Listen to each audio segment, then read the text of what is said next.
To make my turmeric, ginger, and cardamom tea, first I clean the turmeric and ginger by soaking them for a few hours in diluted apple cider vinegar. I peel the turmeric and ginger and grate them.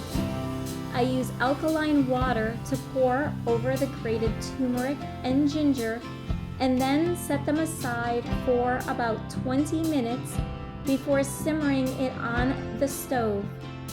While my tea is simmering, I fill up a tea infuser with loose cardamom leaves.